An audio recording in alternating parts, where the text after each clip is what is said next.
Hello there and welcome. This is Mikhail or Michael speaking, and as always before this video starts, I want to express my gratitude towards those who decided to support me financially, be it through Patreon, PayPal or Super Thanks. I really appreciate your help, so thank you friends and have a blessed day. Now, today's video I will start with the Zaporozhian front, and to be more specific, Avdiivka sector. First, let's discuss the situation within Robotyne village itself.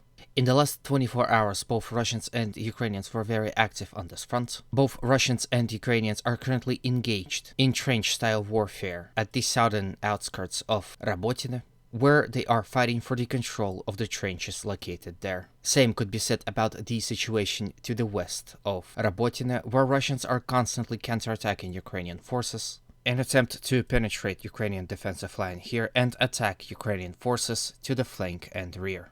These constant Russian counterattacks fixes Ukrainian forces in place and does not allow Ukrainians to effectively reinforce their troops within Robotyne village and most importantly this portion of the front where most fighting is now taking place. To be more specific, the fighting is now taking place mostly within this small forested area and a trench line that is located along this forest line. Currently the battle isn't going for that exact trench line. Recent reports suggest that Russians hold about this much of it and are now fighting for the control of the rest of it and to capture the forest itself.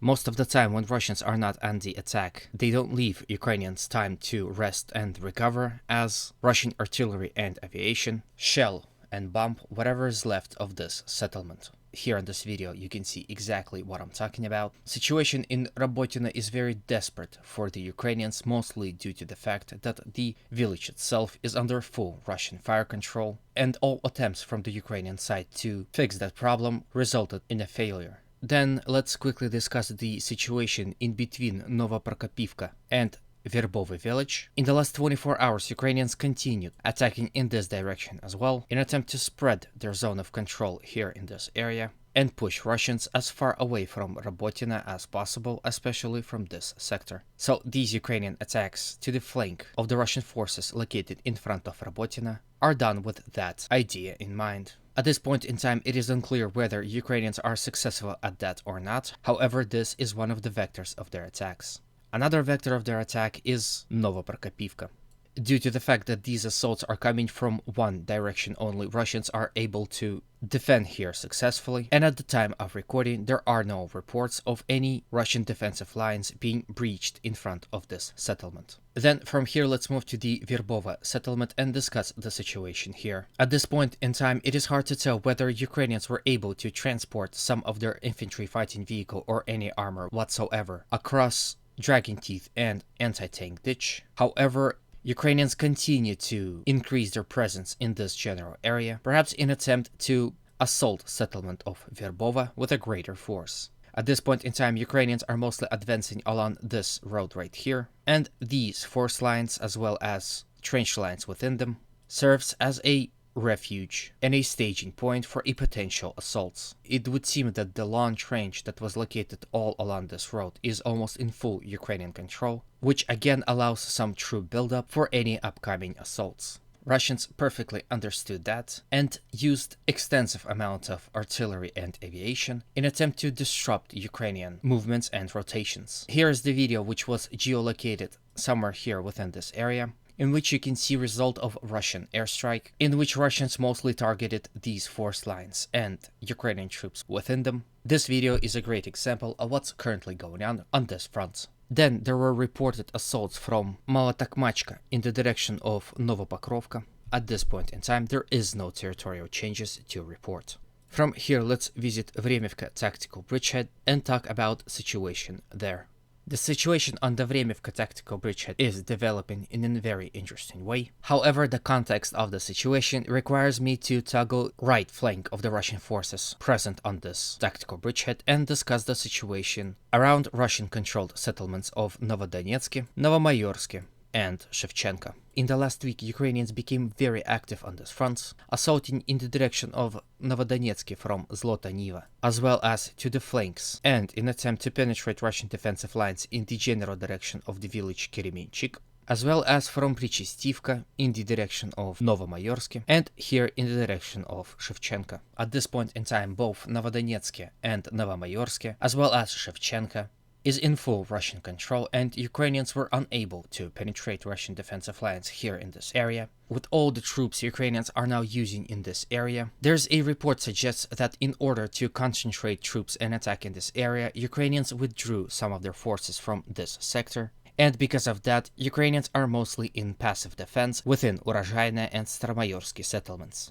Generally speaking, it would seem that Ukrainians stopped attacking in the direction of Zavetne Bazhanye. They realized that the salient that they are now located in becoming more dangerous, and in attempt to deal with that, attacked Russian positions all across the flanks to the east and to the west of Zavetne Bazhanye. These attacks came from Rivnopol and Novodarivka, as well as in the direction of Priyutne from the settlement of Livadne. Interestingly enough, there is a report that Russians were able to successfully counterattack Ukrainian forces here in this area, in between settlements of Priyutne and Rivnopol, and as a result of that were able to force Ukrainians to retreat back behind this line here. The map is not updated yet, so it's still kind of questionable, but when it is updated, I will make sure to tell you about it. Then from here let's visit Marinka village and discuss the situation here as well. In the last video I reported that Russians advanced here ever slightly, and now we have more confirmation on that fact. This is how much Russians were able to recover from the Ukrainian forces in the last 24 hours. So this is a guaranteed territorial change. However, it is important to note that this small territory here is in maybe category, because as I speak the fighting is ongoing in this area where Ukrainians have a strong point which Russians are currently storming. With it, Ukrainians are now left with about 20% of the village in their control, and perhaps after all we are closing in on the end of the Battle of Marinka. Then from here let's move to the settlement of Avdiivka and discuss the situation here as well. As a result of successful Ukrainian assault in the direction of Opitne, Ukrainians were able to capture several trench lines in this area and get closer to the settlement of Opitne. Here on this picture you can see exactly how much territory Ukrainians were able to recover from the Russians. From here let's move to the city of Bakhmut and discuss the situation here. First let's touch the situation on the southern flank and start with Klishevka. Ukrainian attacks in attempt to fully capture the settlements had grown in intensity significantly, and because of that Russians were forced to retreat from several portions of the village. Recent reports suggest that they are still present within this small portion of it, however had mostly retreated behind this rail line. And before we carry on, please don't forget to hit that like button, subscribe if you haven't subscribed, and once again, write a comment. Not only does it help promote this video to a wider audience, thus help spread the message, but it also motivates me to work harder. So I thank you in advance, and let's continue. From here, let's discuss the situation around the settlement of Avdiivka, or to be more precise, it's a village and a very small one at that. For a long time, it has been a subject of Ukrainian attacks. Last 24 hours were no different. Here, Ukrainians were endlessly assaulting Russian positions to the flanks of Avdiivka, here in this area as well as here, and as a result of that, were able to penetrate Russian defensive lines and extend their zone of control around this train track. From here, let's move to the northern flank and quickly discuss the situation here.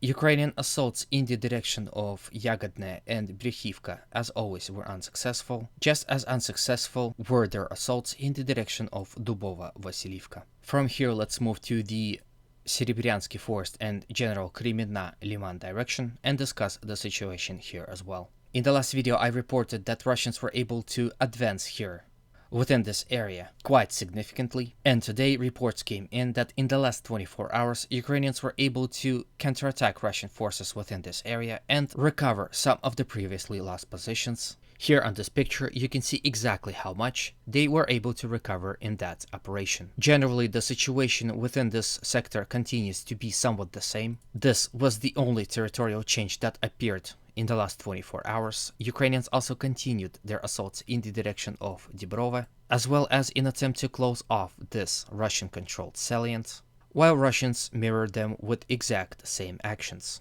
attacking and counterattacking Ukrainian forces all across this front. As these battles are happening, both Russian and Ukrainian side is engaged in artillery duels and counter-battery activities. And at last, let's discuss the last territorial change that happened in the last 24 hours, and it happened on the Svatove front. As a result of offensive operations conducted by the Russians, they were able to successfully attack from Sergeyevka and Kovalivka and capture this portion of recently controlled Ukrainian territory, as you can see, mostly a forest lines and a small field. However, because of this recent capture, path to the Novogorivka and Tverdokhlebova villages are now open, and Russians can now directly assault them. With this, I end today's video. Thank you for watching. I hope it was to your liking. As always, humanity calls me to condemn all violence against human beings. Have a good day, and always remember, Russia will be free and great.